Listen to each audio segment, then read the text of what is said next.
Hi everyone, and sorry for joining a bit late, but I had teaching that I had to do, and it's great to see people from different countries participating in the last session here. I thought the first speaker was Karrie Weber from the University of Nebraska, but I can't see her on the screen. So is she not? I will text Dan to ping her. So she can maybe present a bit later then. Yeah.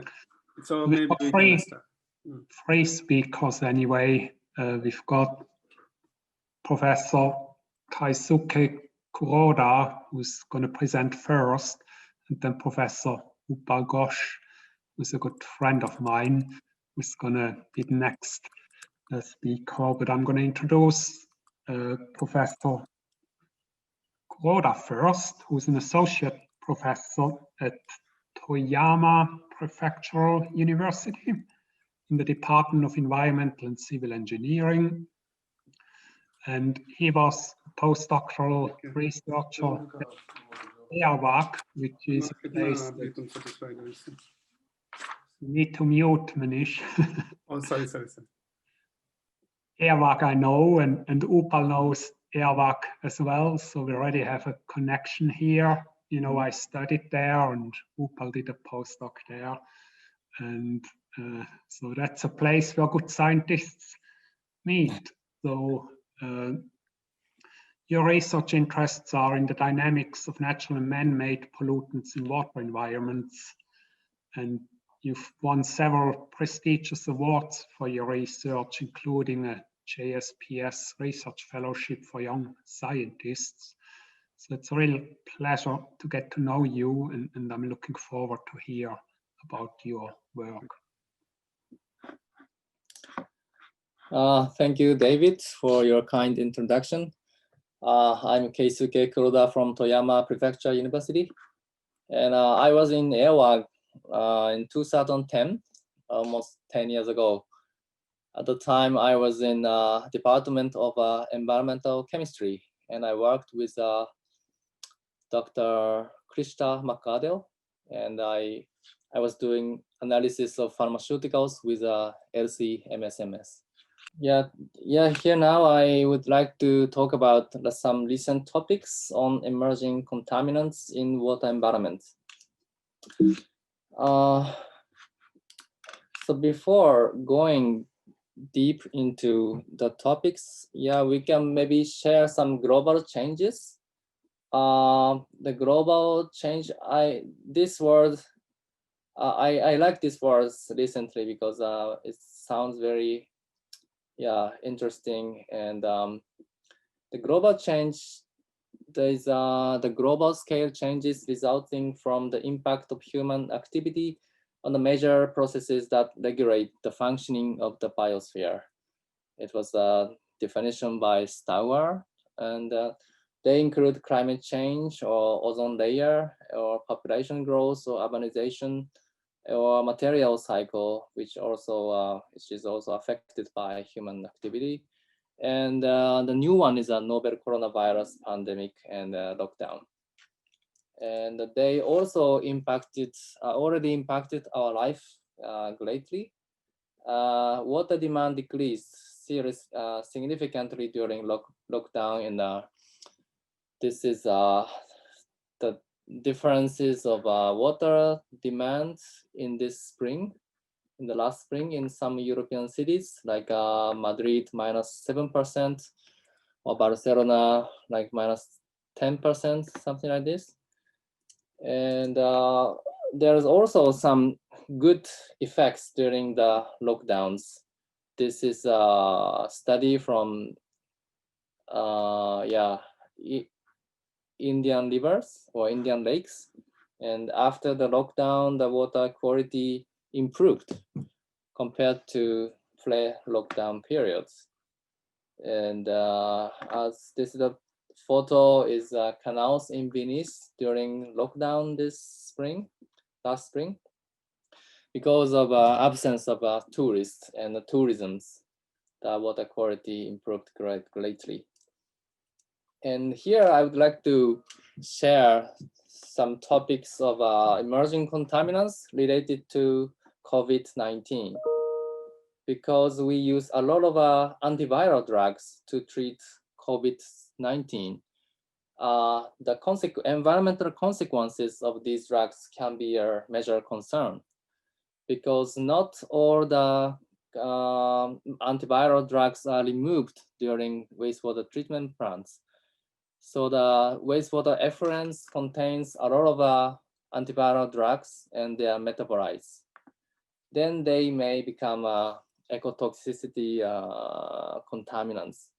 Our study, which is now submitted and hopefully published soon, but our study suggests that for the risk quotient for some contaminants can be larger than 1, which shows a significant ecotoxicity because of this drug discharge. And also there's another concern of antiviral drug resistance in the animal hosts. You know, bats are famous host of SARS coronavirus 2.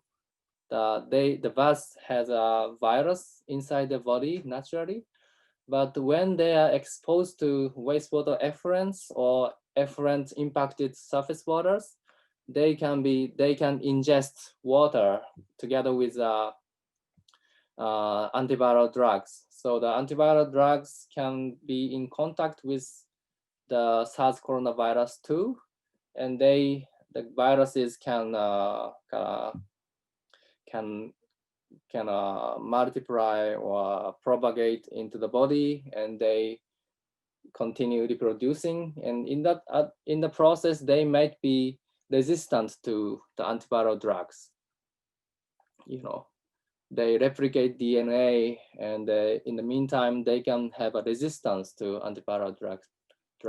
That can be a problem for humans, because we cannot, when those resistant viruses can be transmitted to humans, then we cannot treat them with antiviral drugs. So that may be a concern, but for our studies suggest that resistant viruses can be maybe not unlikely. It's an unlikely scenario, because environmental concentration of antiviral drugs is too low to be for the viruses to be resistant. That can be a good story. And for other topics, I would like to introduce some recent papers, which is, sorry, it's not recent, it's already 2014, but now we are kind of a stage that we can predict the removal of micropollutants by wastewater treatment.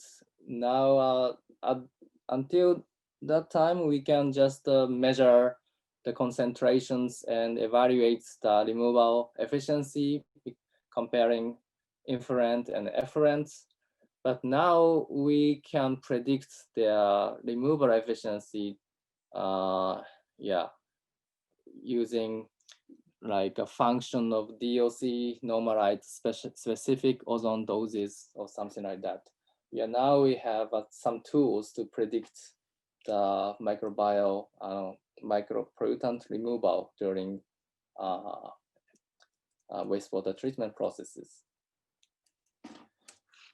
And also now we have a trend of high resolution mass spectrometry. Now, not only LC, MS, and MS, but we now uses high resolution mass spectrometry for non-target analysis of chemicals, so that which enables for the screening of diverse range of chemicals at the same time. We don't need a standard solution, but we just analyzed all the compounds with a high resolution mass spectrometry and see what kind of compounds are there.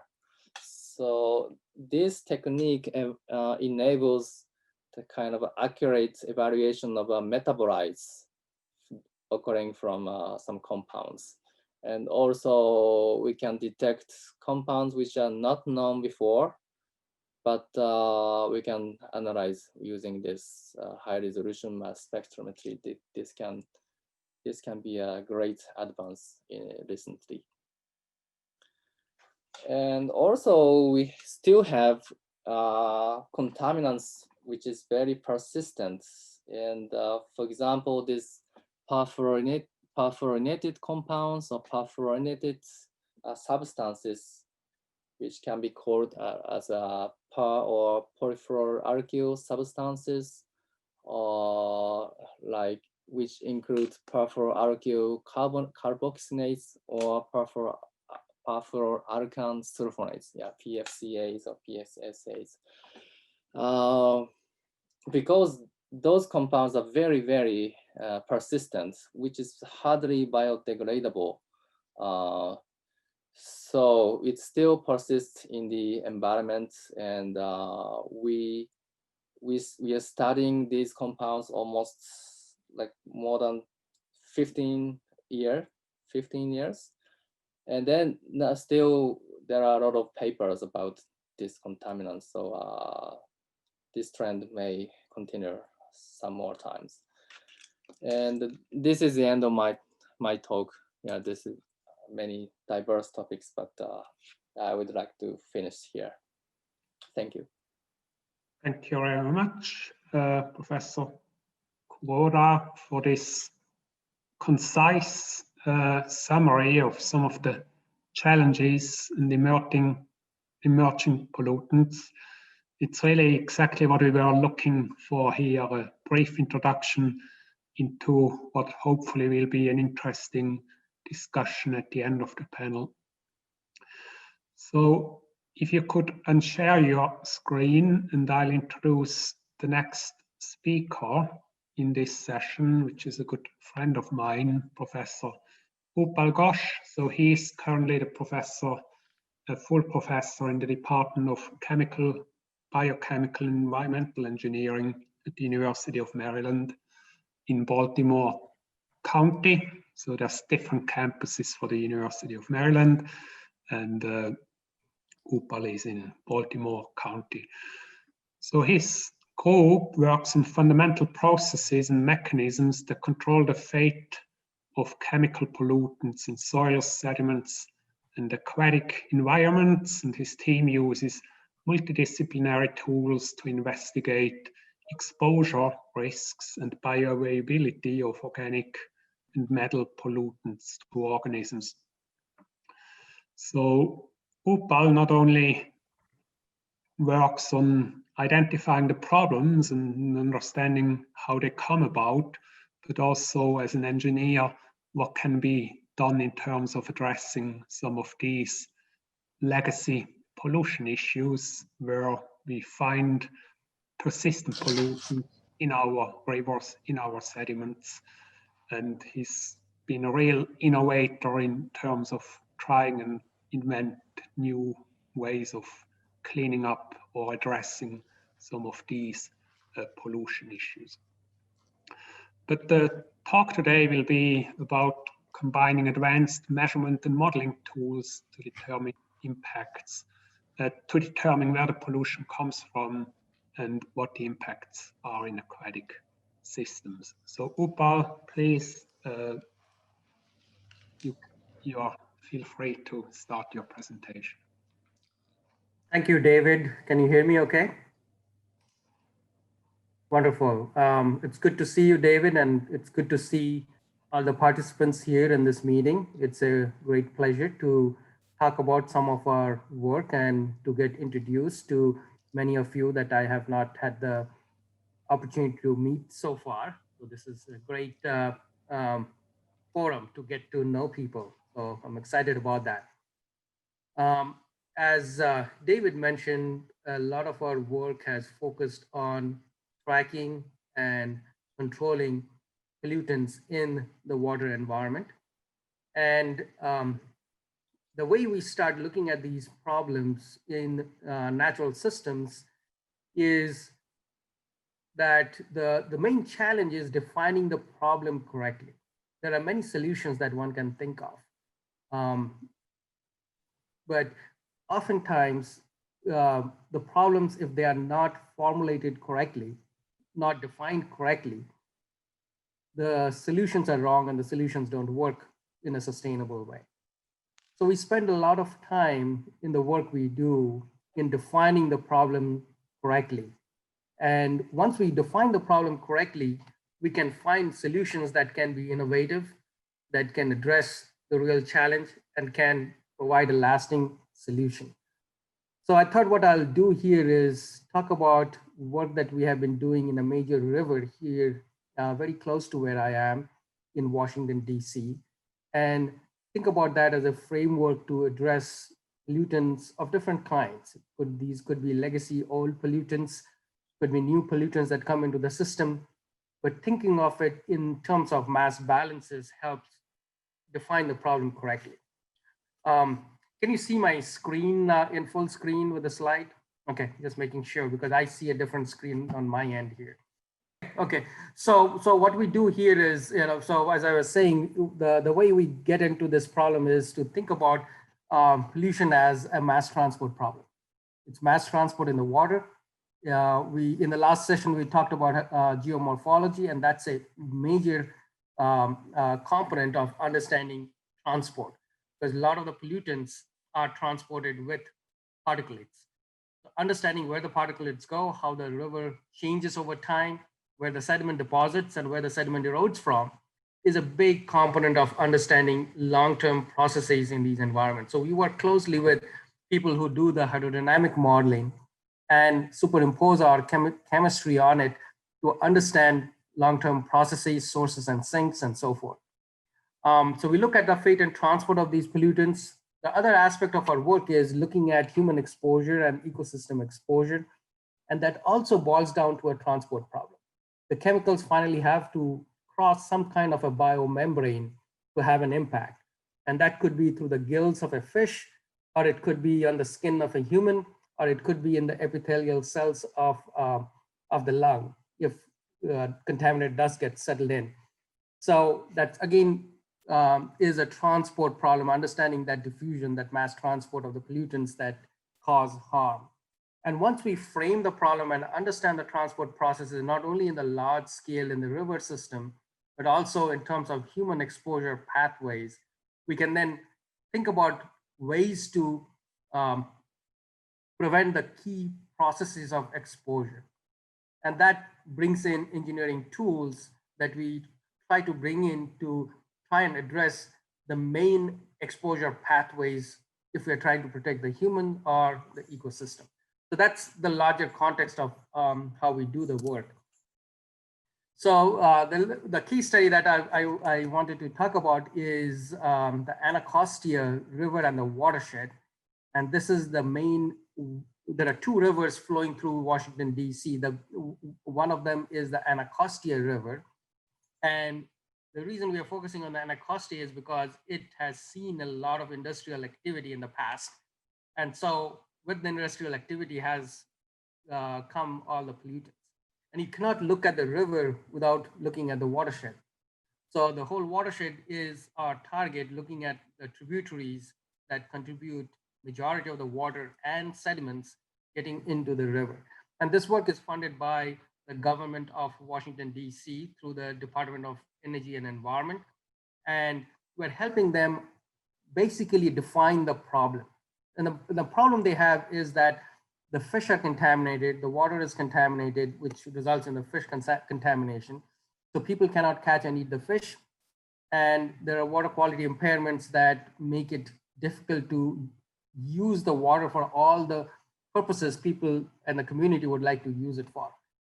So we have to track and figure out where these pollutants are coming from and develop a mass balance for the river to be able to inform the stakeholders what are the actions that can be taken to try to reduce those impacts. So that's the context of the study. So how do we address this impairment? We have to figure out where it's coming from, right? So are the concentrations in the water high enough for concern? So that's one thing. So if we can measure the concentrations in the water, we can bring in all kinds of advanced tools to do these measurements, but then it has to fit within the risk assessment framework. There are hundreds of different chemicals. There are old chemicals, pesticides, metals, then there are new chemicals, the PFAS and other pharmaceutical compounds.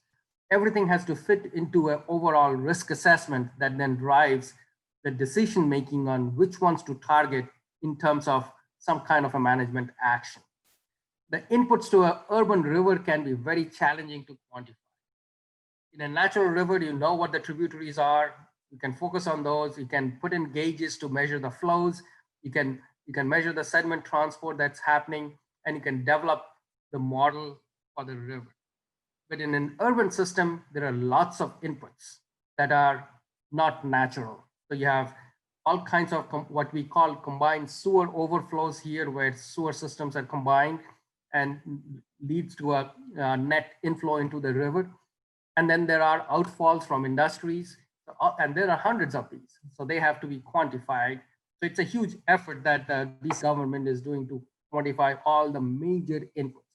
The important thing is to figure out what the major inputs are in terms of flow, in terms of concentrations. Once we have figured that out, we can build a mass balance. And the mass balance then allows us to look at how the steady state concentrations in the river is impacted by these different inputs. To compound the complexity here, we have sediments at the bottom of the river, which is contaminated from the past. And some of those contaminations happened maybe 50 years ago. And if the conditions are right, some of those contaminants through resuspension and also through diffusive exchange is impacting the water column. So figuring out which portions of the river the sediments are contaminated is also a component of this whole assessment. And then for some of the semi-volatile compounds, there is air-water exchange. We need to measure the concentrations in the air as well. So there are all these inputs. And so we did a major survey of the entire river with 7 major tributaries, working with the US Geological Survey to get the flows, working with some of our partners who developed a hydrodynamic model for the river to understand the geomorphology and the changes that happen over time, to come up with a synthesis of what these mass balances are. A key component of our measurement was a time integrated measurement using a new method that is emerging into a really nice tool to assess river conditions, which is called passive sampling. So we put out a sampler in the water, which integrates and measures over a period of time, typically a few months, 2 to 3 months. And so we can do it over seasons and look at seasonal variations, but it's a good reflection of what the average concentrations are during a period of time, instead of getting a grab sample on a particular day. And we use that approach for a whole range of chemicals. A lot of these are bioaccumulative chemicals like pesticides, PCBs, PAHs, but our new work is extending that approach to methyl mercury, arsenic, other metals, and PFAS compounds. So I have a new project where we are extending that to PFAS compounds. And you can use that approach to measure these concentrations, which give you a sense of the freely dissolved phase, which is indicative of what the chemical activity is in that phase. You can do it in the water column, you can do it in the sediment pore water, you can also do it in the air phase. And by doing these measurements, we can then inform better these fluxes, these exchanges between phases, between sediment and the water phase, between the air phase and the water phase. And then we can look at comparative, a comparison between what's in the main river versus what's coming in from the different tributaries. And these measurements also help understand uptake into the food web within the river. So just one example of that, we were able to use these measurements of really dissolved concentrations of these chemicals in the sediment phase and the water phase to develop a map of the river to point out which portions of the river sediments are acting as a source into the water column. So looking at the flux from the sediment bed into the water column. And the red portions that you see on the map are the ones which has the highest flux coming from the sediment bed into the water column. The orange portions are moderate, and then the yellow, green, and the black are portions where the sediments are actually a sink. That is, the chemicals from the water column are going into the sediments through diffusive exchange. So that gives us a picture of which portions of the sediment need to be cleaned up to reduce the total flux from sediment into the water column. So that's one example of how we use this mass balance approach to get a sense of the entire river. So the river, Anacostia River, is the blue box in there, and all these inputs are going on. On the left are the different tributaries. So this approach of mass balance allowed us to pinpoint one tributary, Low Beaver Dam Creek, which is contributing the vast majority of the dissolved concentrations coming into the river. Although it is not the highest flow. So that's not the highest flow. The highest flow is the two that are above it. But those two are relatively clean compared to the big amount of dissolved concentrations that are coming in from this much smaller tributary. So that allowed the agencies to really narrow down and say, okay, we don't have to other tributaries. This is the one that we need to control to have the maximum impact in reducing those pollutants in the water column in the Anacostia River. Similarly, for all these other inputs, we narrowed down onto the sediment hotspots that we were able to, that I was showing you in the last slide. Those need to be controlled to have a massive impact in terms of the steady state concentrations in the river, which is what we are trying to reduce. So this mass balance approach allowed us to narrow down on what needs to be addressed to have the maximum impact in recovery of the river. And this approach can be translated to other chemicals. So if you have PFAS, the fate and transport changes a little bit because of the properties of those chemicals, but this mass balance approach then allows you to really narrow down into sources and sinks, which then leads to the next thing, which is the management. So right now, what we are doing is we are using the hydrodynamic model, coupling that with the mass balance model with the pollutants that inputs that we know. And then that then feeds into, that then provides these steady state concentrations in the water that feeds into a food web model. So for a lot of these chemicals, which are bioaccumulative, the primary exposure to the human, so for some of these pesticides and PCBs that are really driving the risk in this river, the exposure to human is not from the drinking water, but the exposure is indirect through food, which is sourced from the river in terms of the seafood, the fish. So to understand the exposure to the humans, I have to model the food web in the river. So that's the work that we are currently doing, which is influenced by concentrations in the sediment, concentrations in the pore water, and concentrations in the water column. Goes into the algae, the zooplankton, and then the fish. So this is the food web that we are developing, which is being informed by the mass balance model. And with that, we are able to predict concentrations in the fish. And how does that help? I can now, since I have this all modeled in a mechanistic way with these inputs and outputs, I can look at management options. Say it costs $100 million to clean up all the sediments.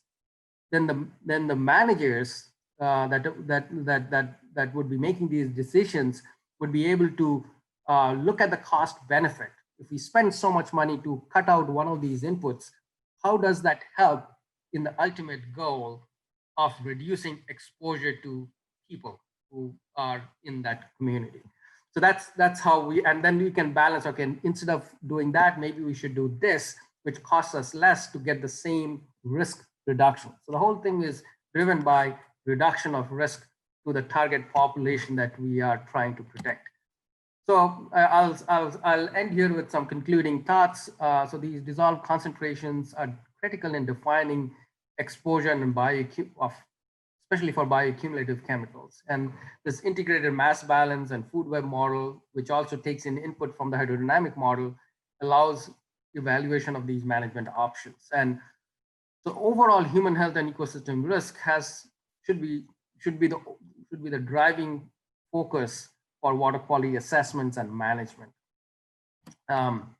I'll end here with some acknowledgements. The National Institutes of Health has funded some of our work, the Department of Defense, and critically for this part, it is the DC Department of Energy and Environment that funded the work. And you have pictures of a lot of students and postdocs who really carried out this sometimes difficult work in the field.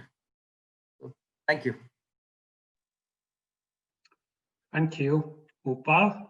So lots in there for an interesting discussion as well, I'm sure.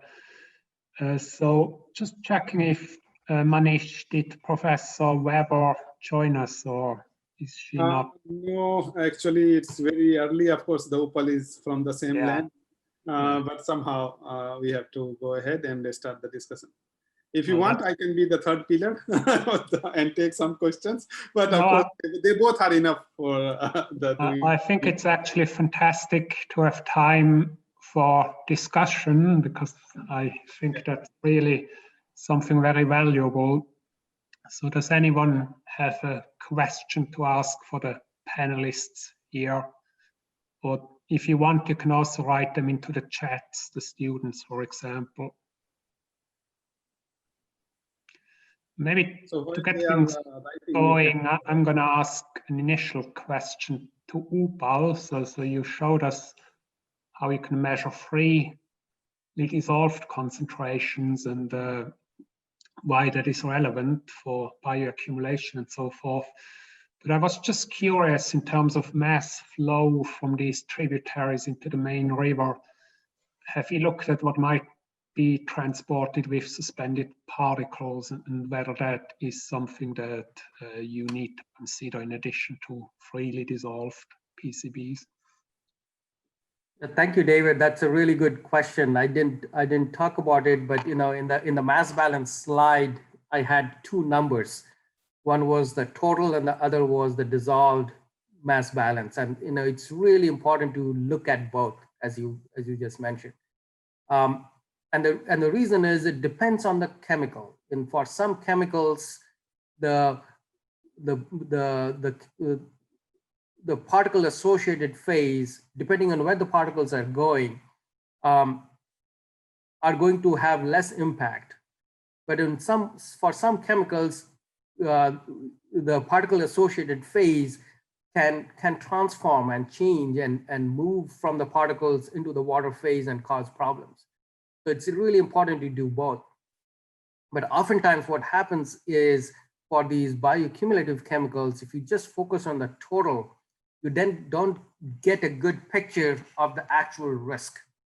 And that is one of the things that was happening here, where a majority of the sediment load in the river, about 90%, is coming from the main tributaries, which are very clean.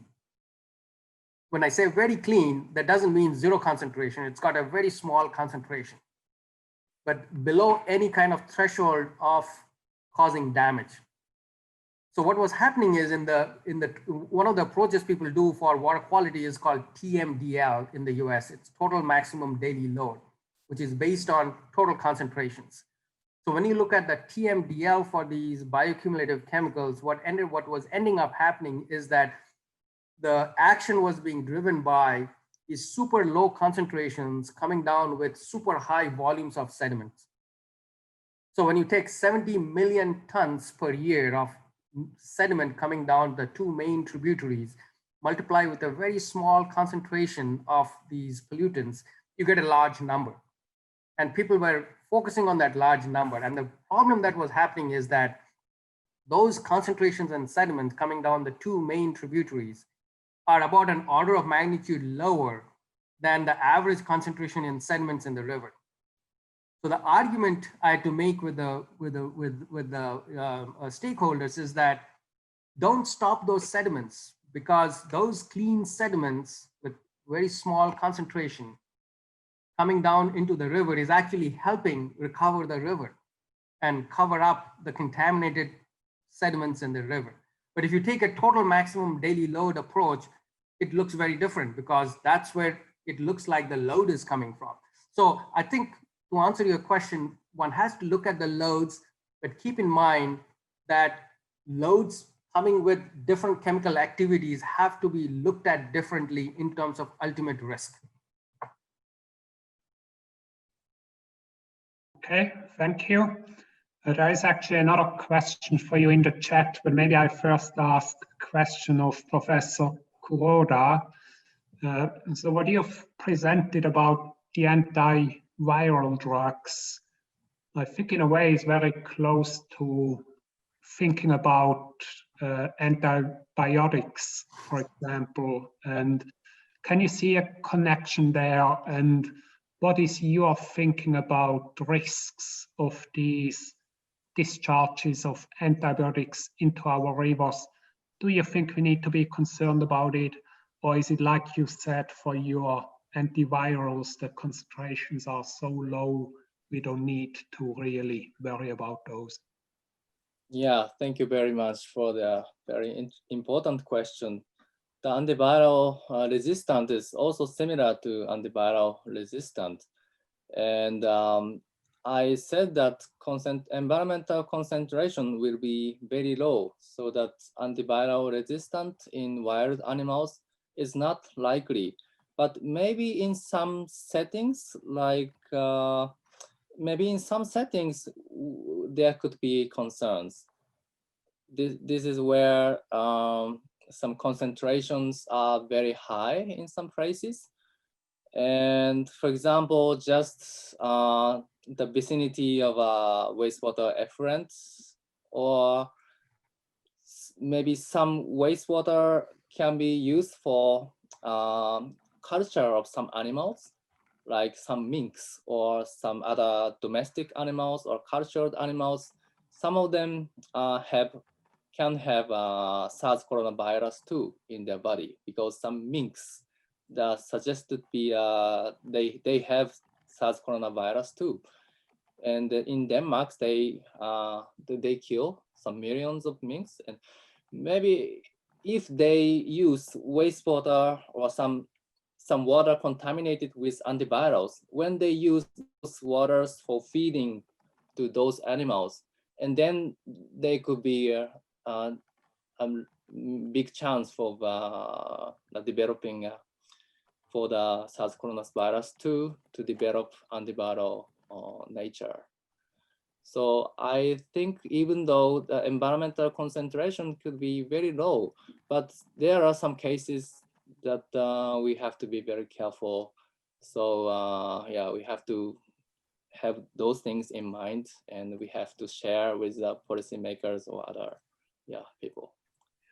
I mean, I always say it doesn't matter what your reason is for treating the wastewater, whether it's antibiotics or fecal pollution, it doesn't matter as long as you treat it, you know, it's a good outcome.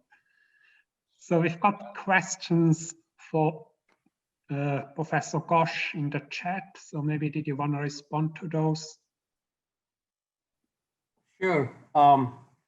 I see a question on how seriously the government agencies in the US take up food web modeling. As in India, complex models are not in practice in decision making. So my experience here has been that many of the government agencies I worked with, both at the federal level with EPA and with the local agencies, is that depending on the problem, if the problem is large, you want to end up spending a lot of effort in defining the problem correctly. I think it goes back to the first thing I said in my talk, that defining the problem early and correctly is key to successful solutions. And in big part, I feel that the government agencies here do recognize that. Sometimes they may not be able to act on it based on how much funding is available to support that kind of activity. But when they are able to get the funding to support that activity, they value that early assessment a lot, especially when it is very closely integrated with the real need in the field. Not a total academic exercise of doing the modeling, but really an applied exercise of taking modeling that has been, approaches that have been developed in the academic field, but applying it to address and define a problem correctly. So I see a lot of effort on that and a lot of support to do that here. And I would think that's kind of necessary to be able to come up with correct solutions. Okay, thank you. There was also a question from Leela Kaur, maybe for both of you. In the COVID area, what about hospital wastewater? how are hospital effluents treated for these type of contaminants, if at all?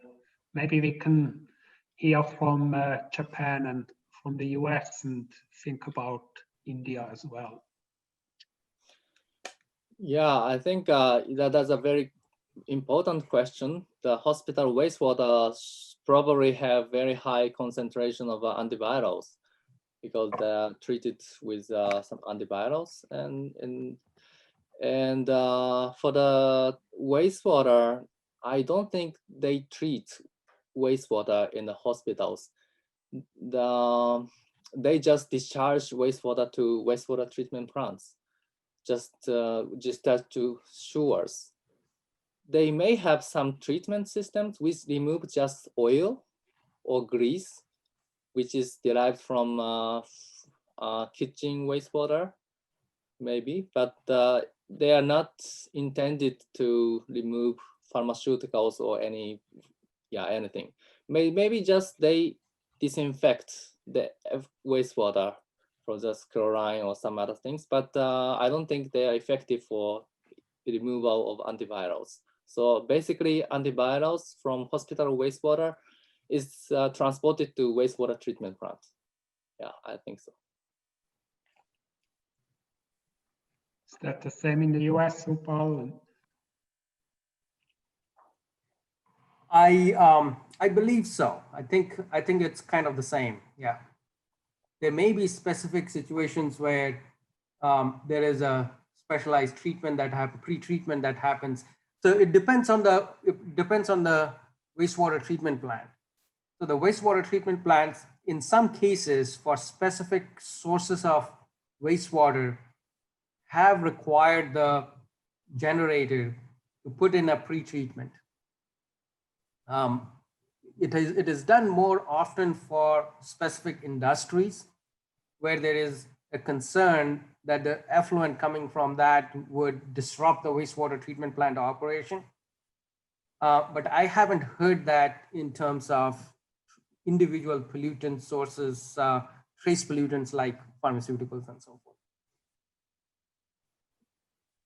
Yeah, so maybe something to add here is a survey we did in Cuba a while ago where they had pharmaceutical factories that were discharging untreated wastewater into a river. And there, this was correlated with resistance in the river. So I think that is a scenario where you have very, very high strength wastewater from the production of these compounds being discharged without treatment. I think to me that is the kind of scenario where I can see this having an impact at environmental concentrations than on resistance within, a natural river. And then you, Professor Kuroda, you asked Upal about sediments and whether, so some sediments are sources, others are sinks. I think you already discussed this a little bit, right? Yeah, but I think, that's a good question. I think you may be, Dr. Kuroda, you may be thinking about the suspended sediments that are coming from the different tributaries. And is that what you're thinking? Or bed sediments? Yeah, how did you determine that these specific sediments are sources and others are sinks? And how did you measure that? Yeah, so for the bed sediments that are already in the bottom of the river, it was based on the freely dissolved concentration in the sediment pore water versus what's in the surface water. So you look at the concentration gradient to figure out what concentration in sediment ends up switching from being source to a sink. So we did that for the bed sediments. We also looked at the sediment particles that are suspended sediment particles that are coming down the different tributaries, which is quite significant, and looked at an estimate of the equilibrium water concentration associated with those particles to understand whether suspended sediments coming down river tributary A, B, or C is going to act as a source or sink once it reaches the river. So we also looked at that in terms of the suspended sediments coming down as continuing inputs into the river, not just the bed sediments. Thank you very much. Another question I have for you, Upal, is the CSOs. I mean, that's something we are very concerned here, that, you know, part of your wastewater doesn't get treated because it comes out of these CSOs, and in the UK that happens very often. You know, it's not just once a year, it's like once a week. So what did you find about the CSOs as a source of pollution into the river? Yeah, that's a really good question. So we're really lucky here in this particular river in Washington, DC. And the reason is, well, let me step back. So the CSOs are a big problem because it's combining during storm events residual sewage in those pipes with things that are coming down the watershed, all getting mixed up and getting dumped into the river. And that was a major problem. And the DC government realized that unless they solve that problem, the river will never be usable by the community in terms of kayaking and boating and swimming and so forth, because of the very high levels of pathogens.